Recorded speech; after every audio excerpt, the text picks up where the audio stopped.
21장에서 하나님이 세우신 율례는 히브리 종에 대한 규례와 사형에 해당하는 범죄, 그리고 동물에 의한 상해에 대한 율례입니다. 먼저 히브리 종에 대한 규례를 보면 종을 다스리는 법이 아니라 오히려 종의 권리를 규정하는 법이라는 걸 알 수 있습니다. 6년 동안 종으로 주인을 섬겼다면 7년이 될 때에 값없이 나가 자유하게 하고, 혼자 왔으면 혼자, 혹시 결혼했다면 그 아내도 함께 자유인이 되게 하라고 하십니다. 특히 여종의 경우 그 보호 규정이 더 엄합니다. 자유인이 될 수 있는 경우가 남종보다 훨씬 더 많은 것이죠. 심지어 자기 아들에게 주기로 했다면 딸처럼 대해야 한다고도 합니다. 이는 하나님께서 얼마나 약자에 대해 관심이 많으신 분이신지를 잘 보여주는 규례입니다.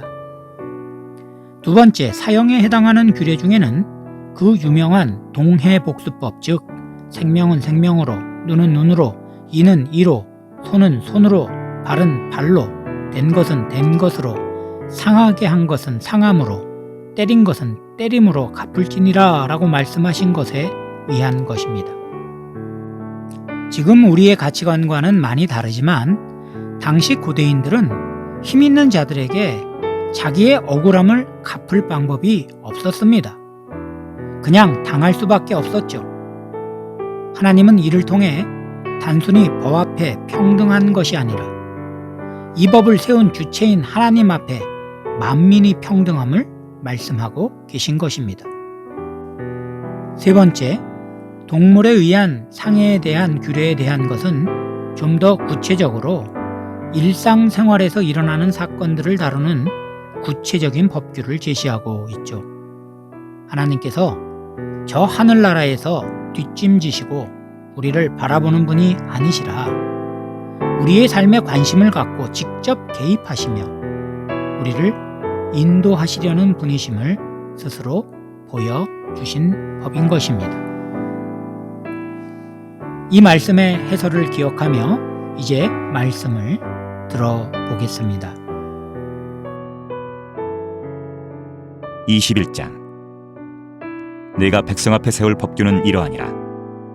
네가 히브리 종을 사면 그는 6해 동안 섬길 것이요 7째 해에는 몸값을 물지 않고 나가 자유인이 될 것이며, 만일 그가 단신으로 왔으면 단신으로 나갈 것이요 장가들었으면 그의 아내도 그와 함께 나가려니와, 만일 상전이 그에게 아내를 주어 그의 아내가 아들이나 딸을 낳았으면 그의 아내와 그의 자식들은 상전에게 속할 것이요 그는 단신으로 나갈 것이로되, 만일 종이 분명히 말하기를 내가 상전과 내 처자를 사랑하니 나가서 자유인이 되지 않겠노라 하면 상전이 그를 데리고 재판장에게로 갈 것이요 또 그를 문이나 문설주 앞으로 데리고 가서 그것에다가 송곳으로 그의 귀를 뚫을 것이라.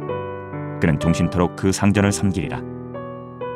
사람이 자기의 딸을 여종으로 팔았으면 그는 남종같이 나오지 못할지며, 만일 상전이 그를 기뻐하지 아니하여 상관하지 아니하면 그를 속량하게 할 것이나, 상전이 그 여자를 속인 것이 되었으니 외국인에게는 팔지 못할 것이요 만일 그를 자기 아들에게 주기로 하였으면 그를 딸같이 대우할 것이요 만일 상전이 다른 여자에게 장가들지라도 그 여자의 음식과 의복과 동침하는 것은 끊지 말 것이요 그가 이 3가지를 시행하지 아니하면 여자는 속전을 내지 않고 거저 나가게 할 것이니라.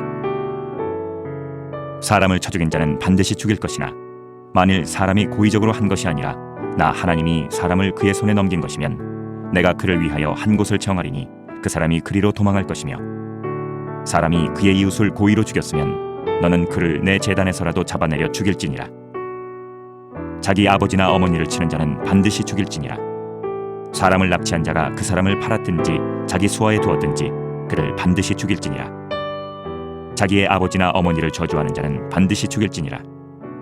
사람이 서로 싸우다가 하나가 돌이나 주먹으로 그의 상대방을 쳤으나 그가 죽지 않고 자리에 누웠다가 지팡이를 짚고 일어나 걸으면 그를 친 자가 형벌은 면하되 그간의 손해를 배상하고 그가 완치되게 할 것이니라.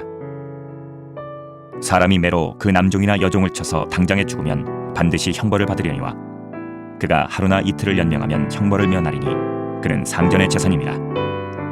사람이 서로 싸우다가 임신한 여인을 쳐서 낙태하게 하였으나 다른 해가 없으면 그 남편의 청구대로 반드시 벌금을 내되 재판장의 판결을 따라 낼 것이니라. 그러나 다른 해가 있으면 갚되 생명은 생명으로, 눈은 눈으로, 이는 이로, 손은 손으로, 발은 발로, 된 것은 된 것으로, 상하게 한 것은 상함으로, 때린 것은 때림으로 갚을지니라. 사람이 그 남종의 한 눈이나 여종의 한 눈을 쳐서 상하게 하면 그 눈에 대한 보상으로 그를 놓아줄 것이며, 그 남종의 이나 여종의 이를 쳐서 빠뜨리면 그 이에 대한 보상으로 그를 놓아줄지니라. 소가 남자나 여자를 받아서 죽이면 그 소는 반드시 돌로 쳐서 죽일 것이요 그 고기는 먹지 말 것이며, 임자는 형벌을 면하려니와 소가 본래 받는 버릇이 있고 그 임자는 그로 말미암아 경고를 받았으되 단속하지 아니하여 남녀를 막론하고 받아 죽이면 그 소는 돌로 쳐 죽일 것이고 임자도 죽일 것이며, 만일 그에게 속죄금을 부과하면 무릇 그 명령한 것을 생명의 대가로 낼 것이요 아들을 받든지 딸을 받든지 이 법규대로 그 임자에게 행할 것이며, 소가 만일 남종이나 여종을 받으면 소 임자가 은 30세겔을 그의 상전에게 줄 것이요 소는 돌로 쳐서 죽일지니라.